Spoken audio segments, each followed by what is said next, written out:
Hi! ഈ വർഷം എസ്.എൽ.സി പരീക്ഷ എഴുതുന്ന കുട്ടികൾക്ക് ലഭിക്കുന്ന എസ്.എൽ.സി ബുക്ക് എങ്ങനെയിരിക്കുമെന്നും അതിലെ ഡീറ്റെയിൽസിൽ എന്തെങ്കിലും തെറ്റുകളുണ്ടോ, എങ്ങനെയാണ് വരുന്നതെന്ന് അറിയുന്നതിനും ഇപ്പോൾ ഒരു അവസരം വന്നിരിക്കുകയാണ്. അത് എങ്ങനെ എന്ന് നമുക്ക് നോക്കിയാലോ? അതിനു മുമ്പായി നമ്മുടെ ചാനലൊന്ന് സബ്സ്ക്രൈബ് ചെയ്യുക, ഷെയർ ചെയ്യുക. ആർക്കെങ്കിലും ഒരാൾക്കെങ്കിലും ഉപകാരപ്പെടട്ടെ. നമ്മൾ കമ്പ്യൂട്ടർ ഉപയോഗിച്ചോ നമ്മുടെ കയ്യിലുള്ള മൊബൈൽ ഉപയോഗിച്ചോ ഇത് ചെക്ക് ചെയ്യാവുന്നതേ ഉള്ളൂ. മൊബൈൽ ഉപയോഗിച്ച് എങ്ങനെ ചെക്ക് ചെയ്യാം എന്ന് നോക്കിയാലോ? അത് ചെക്ക് ചെയ്യുന്നതിന് ഒരു ആപ്പിൻ്റെ ആവശ്യമുണ്ട്. അതിന് നമ്മുടെ മൊബൈലിലുള്ള പ്ലേ സ്റ്റോറിൽ കയറി PDF റിവ്യൂവർ അല്ലെങ്കിൽ PDF വ്യൂവർ എന്ന് ടൈപ്പ് ചെയ്ത് സെർച്ച് ചെയ്യുക. അന്നേരം അതുമായി ബന്ധപ്പെട്ട കുറേ ആപ്പുകൾ വരും. അതിലേതെങ്കിലും ഒന്ന് ഡൗൺലോഡ് ചെയ്ത് നമ്മുടെ മൊബൈലിൽ ഇൻസ്റ്റാൾ ചെയ്യുക. അതിനുശേഷം ബാക്കിൽ വന്ന് നമ്മുടെ മൊബൈലിലുള്ള സെർച്ച് എഞ്ചിനിൽ iExam SSLC കേരള എന്നോ iExam SSLC എന്നോ iExam കേരള എന്നോ ടൈപ്പ് ചെയ്ത് നൽകുക.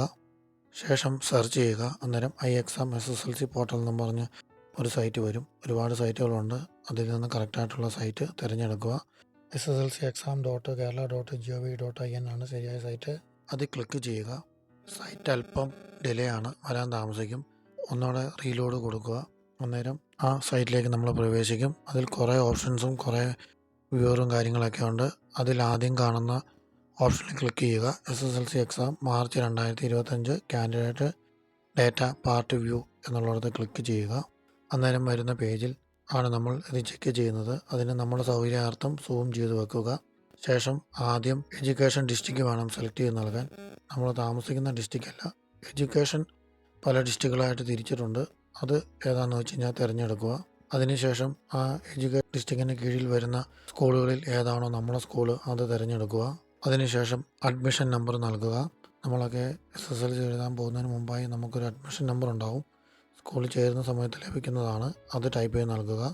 അതിനുശേഷം അവരവരുടെ ഡേറ്റ് ഓഫ് ബർത്ത് ടൈപ്പ് ചെയ്ത് നൽകുക.